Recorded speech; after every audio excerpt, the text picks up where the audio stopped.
Assalamualaikum warahmatullahi wabarakatuh. Jumpa lagi dengan saya Tisna Suryana, guru kimia SMA 11 Pandeglang. Kali ini saya akan menjelaskan materi tentang gugus fungsi alkanon atau yang biasa disebut dengan keton. Ya. Memang keton termasuk salah satu gugus fungsi yang memberikan sebuah ciri terkait dengan senyawa-senyawa yang dibentuk apabila dia ditempeli oleh gugus fungsi dari keton. Sebelum belajar, marilah kita berdoa bersama-sama. Berdoa dimulai. Robbi jidni ilma, warjukni fahman, waj'alni minas solihin. Artinya, ya Allah, tambahkanlah aku ilmu, berilah aku karunia agar dapat memahaminya, dan jadikanlah aku termasuk orang-orang yang soleh. Amin ya robbal alamin. Sebelum kalian menonton, jangan lupa ya. Jangan lupa like, comment, share, and subscribe ya. Agar channel pembelajaran kimia ini bisa berkembang dengan baik dan kalian tidak tertinggal oleh informasi-informasi terkait dengan materi-materi kimia. Ayo lakukan 3M setiap hari. Karena ini masih masa pandemi ya. Jangan lupa untuk memakai masker, mencuci tangan pakai sabun, lebih baik dengan air yang mengalir, kemudian juga menjaga jarak. Baik, kompetensi dasar pada pembelajaran kali ini yaitu KD 3.5, menganalisis struktur tata nama, sifat, sintetis, dan kegunaan dari senyawa karbon. Adapun tujuan pembelajarannya adalah yang pertama, siswa dapat memahami tata nama dan struktur alkanon atau keton. Yang kedua, siswa dapat menjelaskan isomer posisi senyawa alkanon. Yang ketiga, siswa dapat menjelaskan isomer fungsi antara alkanal dan alkanon. Berikutnya adalah siswa mengetahui sifat-sifat alkanon atau keton. Selanjutnya adalah siswa dapat menjelaskan kegunaan alkanon atau keton. Dan berikutnya adalah siswa dapat mengidentifikasi reaksi alkanal dengan alkanon. Ya, lumayan juga banyak ya. Ada beberapa pointer-pointer yang harus kita kuasai terkait dengan tujuan pembelajaran ini. Yang pertama kita lihat rumus umum dan rumus molekul keton. Ya. Rumus umum keton adalah, kita lihat R C O ya, ada rangkap 2, ada ikatan karbonil dan R aksen. Sedangkan rumus molekul keton adalah CnH2nO ya. Kita tahu bahwa R di situ baik R ataupun R aksen itu adalah alkil ya, gugus alkil. Alkil itu adalah alkana yang kehilangan satu atom hidrogen. Oke, lanjut ya. Mulai kita dari definisi keton. Keton adalah suatu senyawa organik yang mempunyai sebuah gugus karbonil terikat pada dua gugus alkil.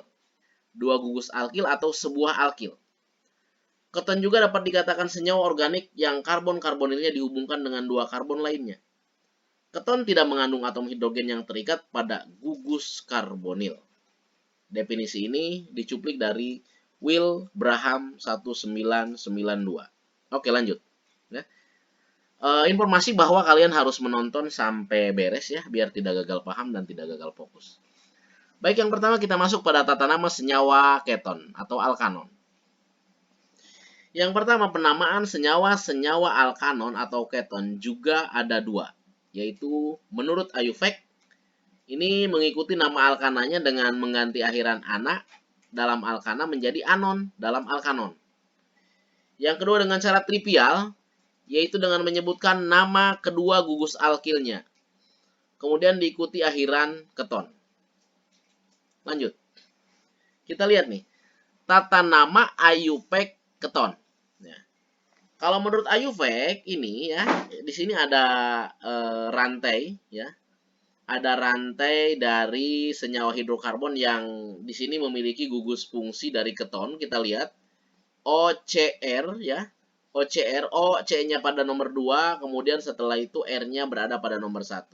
Nah, yang perlu kita perhatikan adalah kita memberikan nomor sekecil mungkin pada atom C yang lebih dekat kepada gugus karbonil dari atom keton.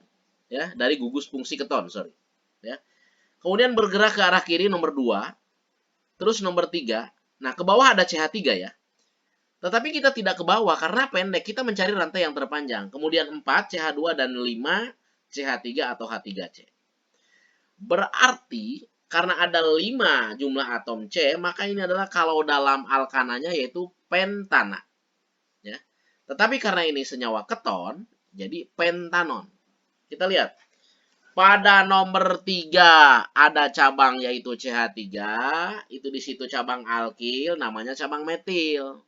Jadi 3 metil.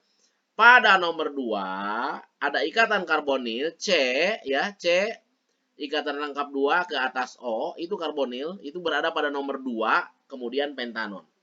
Jadi 3 pada cabang 3 pada nomor 3 ada cabang metil, kemudian 2 pada angka 2 pada atom C nomor 2 ada karbonil, dan pentanon di sini jumlah atom C-nya ada 5 dari pentana dan mendapat akhiran on. Pentanon. Ya. Bisa kita lihat di bawah nih ya. Untuk yang 2 pentanon kalau disajikan dalam bentuk lain. Kemudian di sini ada 2 pentanon ya. Nomor satunya adalah atom C ya, atom C yang berada di sebelah kanan C karbonil O. Jadi 1 2 3 4 5 CH3. Nah, pada nomor 2 ada gugus karbonil. Jumlahnya ada 5 atomnya pentana. Berarti 2 pentanon. Ya. Berikutnya ya, pada struktur yang ketiga yang ada di bawah ini yang 2 metil 3 heksanon ya. Nah, kita memberikan nomor terkecil dari sebelah kiri. Kenapa? Karena dari sebelah kiri itu lebih dekat kepada gugus karbonil, ya. Gugus karbonil keton di situ. Nah, berangkat ke kanan kita kasih nomor 2, tetapi di situ ada cabang ke atas CH3. Berarti pada nomor 2 ada metil, 2 metil. Masih lanjutkan ke yang ketiga yaitu pada nomor 3 di situ ada gugus karbonil, ya. Nah, pada nomor 3 berarti 3. Kemudian atom C-nya berjumlah ada 6. 6 itu kalau dalam alkana disebut dengan heksana, ya. Karena ini dalam keton maka heksanon. Berarti namanya 2 metil 3 heksanon. Nah, lanjut, ya. Nah, ini kita lihat nih. Jadi 2 pentanon, kemudian kalau kita bandingkan 3 pentanon, hanya terjadi perbedaan pada O saja, ya. Yang C ikatan rangkap 2 atau karbonil O gitu. Kalau yang di sebelah kiri kan itu berada pada nomor 2, ya. Nah, sedangkan yang ada di sebelah kanan berada pada nomor 3. Jadi yang sebelah kiri 2 pentanon. Kenapa 2? Atom C ya yang memiliki ikatan karbonil berada pada nomor 2. Kenapa pentanon? Jumlah atom C-nya ada 5. Kenapa menggunakan on? Karena ini berada pada gugus fungsi alkanon atau keton. Sekarang yang 3 pentanon. Ya. Kenapa 3? Karena pada atom C yang mengandung ikatan karbonil oksigen berada pada nomor 3. Ya. Kenapa pentanon? Ya. Atom C-nya mengandung 5. Ya, mengandung 5. Kenapa on? Karena ini pada gugus keton atau alkanon. Oke, lanjut. Nah, kita bahas ya pada tata nama trivial keton. Ada pertanyaan sebelum dilanjut? Ya, ada pertanyaan? Oke, kita lanjut ya. Tonton sampai habis, tonton sampai selesai biar tidak gagal fokus. Tata nama trivial, tentukan gugus-gugus alkil atau substituen yang mengikat gugus karbonil CO. Ya, kita lihat. Yang dikurung segi 4 ke sebelah kiri itu etil, alkil ya. Kenapa disebut etil? Karena C-nya ada 2, hanya ada 5. Kemudian senyawa CH3 yang berada di sebelah kanan gugus karbonil yaitu metil, CH3, berarti etil metil. Nah, yang kedua, tambahkan akhiran keton setelah nama-nama substituen, ya. Nah, berarti kalau metil, etil, keton, ya. Ini tergantung ini ya. Jadi ada yang yang dalam pemberian nama didasarkan pada abjad, ada juga yang tidak, ya. Berarti kalau kita perhatikan bisa metil etil keton atau etil metil keton begitu. Ya. Gitu. Lanjut. Perbandingan nama IUVAC dan trivial. Ya. Kita lihat. Untuk rumus struktur, ya, kalau pada rumus struktur IUVAC itu 2 propanon. Ya, 2 propanon. Struktur yang terdapat di dalam tabel. Sedangkan nama dalam trivial dimetil keton. Sama itu. Kita nyebut 2 propanon dengan dimetil keton. Sama saja ketika kita nyebut garam dengan uyah begitu loh. Ya. Jadi dalam IUPAC 2 propanon, dalam trivial dimetil keton. Nah, kalau dalam IUPAC 3 pentanon, maka dalam trivial dietil keton. Ya. Awas, jangan salah nyebut ini ya. Dietil keton, terutama huruf vokal dan konsonannya harus tepat ya, biar tidak salah kalian. Nah, kalau nama IUPAC-nya 2 pentanon, maka nama trivialnya metil propil keton. Nah, kita lihat yang terakhir. Kalau nama IUPAC-nya 2 butanon, maka nama trivialnya etil metil keton. Kita analisa saja ya. Nih, kenapa disebut 2 butanon? Kita lihat ya. Atom C-nya ada 4. Atom C ada 4 itu kalau dalam alkana itu namanya ya metana, etana, propana, butana. Butana senyawa utamanya itu alkana, butana. Karena ini yang dibahas oleh kita keton atau alkana, maka butanon. Nah, mendapat angka 2 di depan karena pada atom C nomor 2 ya, yaitu mengikat atom O, ikatan karbonil di sini pada nomor 2 adanya. Loh, Pak, kok tidak nomor 3? Bukan dihitung dari kiri, tapi dihitung dari kanan. Kenapa dari kanan? Karena yang lebih dekat ke CO yang mengandung ikatan karbonil. Bagaimana? Paham sampai sini? Yakin deh bisa anak-anak IPA gitu ya. Lanjut. Berikutnya isomer posisi senyawa alkanon. Sebenarnya isomer itu suatu senyawa yang mempunyai rumus molekul sama tetapi rumus bangun atau cara terikatnya atom-atom berbeda, ya. Jadi kalau misalnya tadi isomer posisi yang berubah posisinya ini adalah CO-nya. C ikatan rangkap 2 karbonil O. Itu yang berubahnya ya kalau kita lihat. Misalnya yang pertama 2 pentanon. Dirubah lagi pada posisi yang kedua 3 pentanon. Rubah lagi pada berikutnya 3 metil 2 butanon. Antara 2 pentanon, 3 pentanon, 3 metil 2 butanon itu sama, rumus senyawanya sama. Ya. Gitu. Jumlah atom C-nya sama berapa? Ya, ada 5. Ya. Jumlah atom H-nya berapa? Ya. Kita lihat nih. Ada 9. Jumlah atom O-nya 1. Itu. Berarti kalau kita lihat C5 ya, H-nya 9, O-nya 1 ya. Ini yang dikatakan dengan isomer tadi. 2 pentanon ya, mengandung jumlah atom C-nya kita hitung 1 2 3 4 5. 3 pentanon atom C-nya 1 2 3 4 5 ya. 3 metil 2 butanon 1 2 3 4 5 atom C-nya. Perhatikan atom C-nya, Bu. Ya. Nah, kenapa yang dikatakan isomer posisi senyawa alkanon? Karena ya letak gugus karbonilnya itu berubah-ubah tempatnya. Ada di 2, ada di 3 begitu ya. Kemudian ada yang lurus, rantai lurus, ada yang rantai bercabang ya. Bisa dipahami ya? Ya, anak IPA ya gitu kan. Harus bisa dipahami. Kemudian lanjut, isomer fungsi antara alkanal dan alkanon. Ya, terdapat hubungan yang sangat erat sekali antara alkanal itu aldehid atau alkanon keton. Jadi memiliki nama ini ya, memiliki nama lain lah. Kalau alkanal aldehid, alkanon ya keton gitu, ya. Nah, kita lihat nih isomernya nih. Kalau pada aldehid atau alkanal yaitu yang sebelah kiri namanya pentanal. Sedangkan kalau dia di keton maka 2 pentanon isomernya, ya. Kemudian pada aldehid 2 metil butanal. Kalau dia sebagai keton 3 pentanon. Ya. Nah, pada aldehid 3 metil butanal. Pada keton 3 metil 2 butanol. Sebetulnya kalau kita menarik secara keseluruhan ya, diambil generalisasi umum, bahwa ya ini rumusnya adalah rumus molekulnya CnH2nO ya, CnH2nO. Nah, perlu kita pelajari lebih lanjut misalnya terkait dengan pentanal ya. Pada aldehid ya, menentukan nomor 1 itu pada gugus CHO. Jadi pada karbonil lah ya. Pada aldehid itu C ikatan rangkap 2O itu di situ nomor 1. 1, kemudian ke kiri CH2 2, ke kiri CH3 CH2 3, ke kiri CH2 4, ke kiri CH3 5. Ada 5 kan? Ya. Berarti pentanal. Ya, aldehid itu ya karena alkanal dia mendapat akhiran al. Sedangkan kalau dia pada keton atau pada alkanon, kita lihat.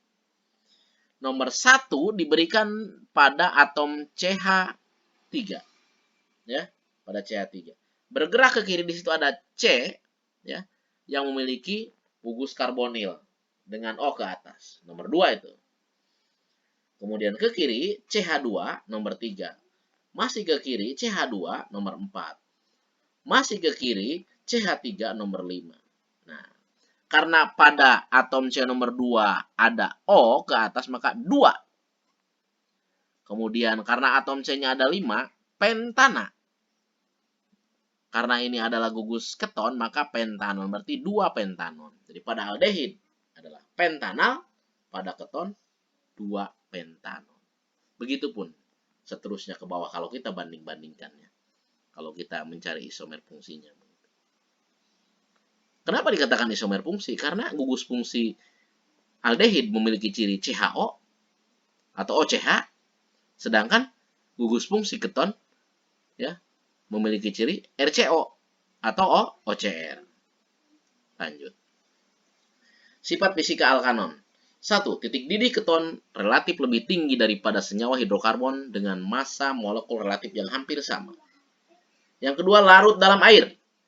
Yang ketiga, pada suhu kamar, alkanon suku rendah berupa zat cair tidak berwarna, berbau, dan harum.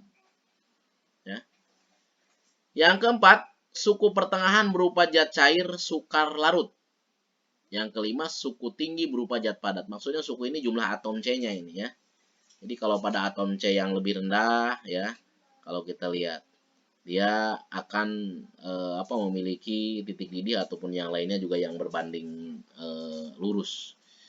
Kemudian pada suhu tinggi dia akan berbentuk padat gitu ya. Karena terkait dengan jumlah-jumlah atom C pada alkanon ya. Sifat kimianya ya. Alkanon dapat mengalami reaksi adisi. Adisi dengan H2 menghasilkan alkanol sekunder. Ya. ROCR aksen bereaksi dengan H2 menghasilkan ROHCH-R aksen. Kemudian juga mengalami adisi dengan asam sianida menghasilkan hidroksi karbonitril ya, propanon dengan HCN. Dia bisa menghasilkan hidroksi karbonitril. Berikutnya adalah adisi dengan NaHSO3, natrium bisulfit, menghasilkan zat yang sukar larut. Ya, apa ini? Propanon ya, propanon. Ternyata dia bisa menghasilkan zat yang sukar larut. Biasanya sukar larut dalam air. Kegunaan alkanon atau keton. Senyawa alkanon yang paling banyak digunakan dalam kehidupan sehari-hari adalah aseton atau propanon. Aseton banyak digunakan sebagai satu pelarut senyawa karbon. Misalnya sebagai pembersih cat kuku. Apa cat kuku itu? Kutek apa Q-tek ya kalian ya? Kadang-kadang anak SMA sering pakai ini ya. Itu. Ya untuk apa barangkali ya. Biar belum tahu juga apakah biar manis, apakah biar bagus gitu. Yang jelas ya tergantung melihatnya sih. Kalau warna-warninya nggak jelas itu kayaknya nggak terlalu ini gitu kalau saya sendiri ya. Yang kedua sebagai bahan baku pembuatan zat organik lain seperti kloropom yang digunakan sebagai obat bius. Obat bius, bukan cius. Ya. Yang ketiga aseton sebagai pelarut untuk lilin, plastik, dan sirla. Apa? Aseton, bukan asetan ya. Aseton. Tolong diluruskan. Aseton. Lanjut untuk reaksi identifikasinya, terutama untuk identifikasi alkanal dan alkanon. Yang pertama di sini ada reaksi oksidasi alkanal aldehid menghasilkan asam alkanoat atau asam karboksila. Ya, bisa dilihat reaksinya tuh melibatkan H2SO4 encer ya berupa katalis dari isobutiraldehid dia menjadi asam isobutiral. Kemudian alkanon atau keton tidak mengalami reaksi oksidasi. Ini pada reaksi identifikasinya ya. Gitu antara alkanal dengan alkanon.